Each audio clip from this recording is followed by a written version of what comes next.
यहाँ तक कि वक्त पड़ने पर वो हमेशा दूसरों की मदद किया करती थी। इस तरह एक दिन चुड़ैल पेड़ पर बैठकर फल खा रही थी कि तभी उस राज्य का राजकुमार जंगल में शिकार करने आता है। एक पक्षी का पीछा करते हुए राजकुमार गलती से दलदल में भरे एक बड़े गड्ढे में गिर जाता है। अपने आप को दलदल में देख राजकुमार घबराकर मदद के लिए आवाज लगाने लगता है। कोई मुझे बचाओ, कोई मुझे यहाँ से बाहर निकालो। तभी पेड़ पर बैठी चुड़ैल राजकुमार की आवाज सुन लेती है और उसकी मदद के लिए दलदल की ओर उड़कर जाने लगती है। लेकिन राजकुमार को देखते ही चुड़ैल उस पर मोहित हो जाता है और राजकुमार को आकर्षित करने के लिए अपने आप को एक सुंदर लड़की के रूप में बदल लेती है। उसके बाद चुड़ैल राजकुमार को दलदल से बाहर निकाल लेती है।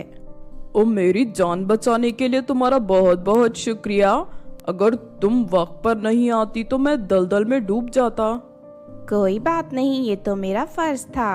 हमें हमेशा मुसीबत में दूसरों की मदद करनी चाहिए। चुड़ैल की बातें सुनकर राजकुमार बहुत प्रभावित होता है और अगले दिन से राजकुमार रोज चुड़ैल से मिलने जंगल जाने लगता है। फिर एक दिन राजकुमार चुड़ैल के सामने शादी का प्रस्ताव रखता है और चुड़ैल उसकी बात मान जाती है। उसके बाद राजकुमार चुड़ैल से शादी करके उसे अपने महल ले जाता है। राजकुमार की माँ बहुत ही नेक औरत थी। वो अपने बेटे की पसंद पर कोई सवाल नहीं उठाती और चुड़ैल को अपनी बहू स्वीकार कर लेती है। उसके बाद राजकुमार की माँ अपने बेटे की शादी की खुशी में महल में बहुत बड़ी दावत का आयोजन करती है। उस दावत में एक बुरा जादूगर भी आता है।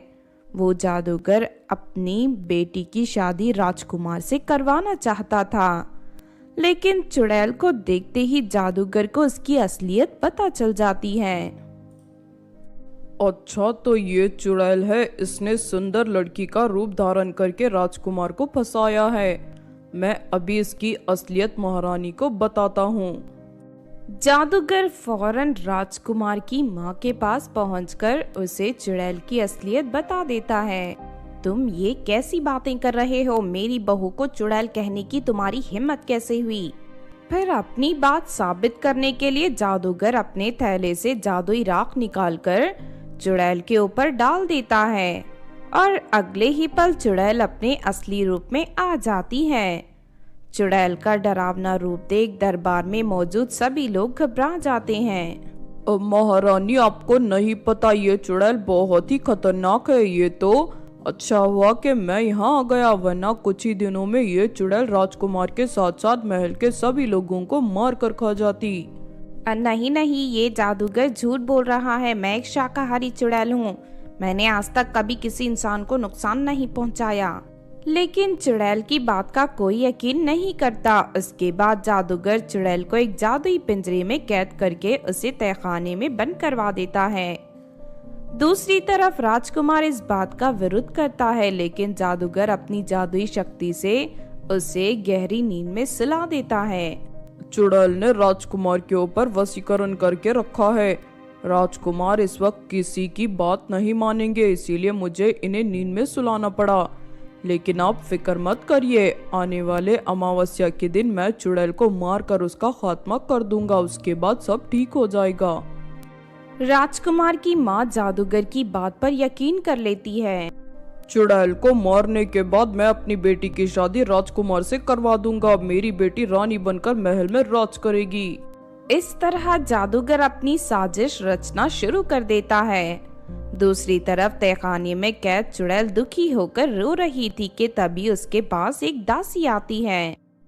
रानी जी, कोई चाहे कुछ भी कहे, लेकिन मुझे आप पर पूरा यकीन है कि आप कभी किसी का बुरा नहीं कर सकती, इसीलिए मैं आपकी मदद करने आई हूँ। वो दुष्ट जादूगर अमावस्या के दिन आपको मारना चाहता है, लेकिन आप फिक्र मत करिए, मेरे पास एक उपाय है। हमारे राज्य के सभी लोग चांद की पूजा करते हैं और उसे ही सबसे ज़्यादा शक्तिशाली मानते हैं। आप करवा चौथ का व्रत रखिए। आपको 10 दिनों तक चांद की पूजा करनी होगी उसके बाद चांद प्रसन्न होकर आपकी सारी इच्छा पूरी कर देगा। दासी की बात सुनकर चुड़ैल खुश हो जाती है और 10 दिन का कड़ा उपवास रखने के लिए तैयार हो जाती है। फिर अगले दिन से दासी रोज पूजा का सारा सामान चुड़ैल के तहखाने में पहुंचाने लगती है और चुड़ैल मन लगाकर पूरी श्रद्धा के साथ चांद की पूजा करने लगती है। देखते ही देखते 10 दिन बीत जाते हैं और आखिरकार चुड़ैल की पूजा से प्रसन्न होकर चांद महल में आ जाता है। अचानक महल में चांद को देख सभी लोग हैरान रह जाते हैं। ओ महारानी जी, आपने उस दुष्ट जादूगर की बातों में आकर अपनी चुड़ैल बहू को तहखाने में बंद करने का गुनाह किया है। जादूगर आपकी बहू को मारकर अपनी बेटी की शादी राजकुमार के साथ करवाना चाहता है। और नहीं नहीं महारानी जी, ये सब झूठ है। चांद मुझ पर गलत इल्जाम लगा रहे हैं। ये सुनते ही चांद को गुस्सा आ जाता है और वो वहाँ एक शेर प्रकट कर देता है। चल जल्दी से अपना गुनाह कबूल कर, वरना ये तुझे खा जाएगा। अपने सामने शेर को देख जादूगर घबरा जाता है और हार मानकर सबके सामने सारी बात कबूल कर लेता है। जादूगर की धोखेबाजी का पता चलते ही राजकुमार की माँ उसे तहखाने में बंद करवा देती है। उसके बाद चांद चुड़ैल को तहखाने से बाहर निकालकर राजकुमार को वापस होश में ले आता है। फिर चुड़ैल को एक खूबसूरत रानी के रूप में बदलकर वहां से चला जाता है। इस तरह सब कुछ ठीक हो जाता है और चुड़ैल राजकुमार के साथ महल में हंसी खुशी अपनी जिंदगी जीने लगती है। तो आपने देखा दोस्तों चुड़ैल के करवा चौथ की कहानी। इस कहानी से हमें ये सीख मिलती है कि दुष्ट जादूगर की तरह चालाक और बुरे लोग मासूमों को परेशान करने के लिए चाहे जितनी भी कोशिश कर ले, लेकिन वो अपने मकसद में कभी कामयाब नहीं होते और एक ना एक दिन उन्हें उनके किए की सजा जरूर मिलती है। अगर ये कहानी आपको अच्छी लगी हो तो ज़रूर लाइक करें और हमारे चैनल छोटू टीवी को सब्सक्राइब भी कर लें। और हाँ दोस्तों, हमें कमेंट करके ज़रूर बताना कि आपको कहानी कैसी लगी।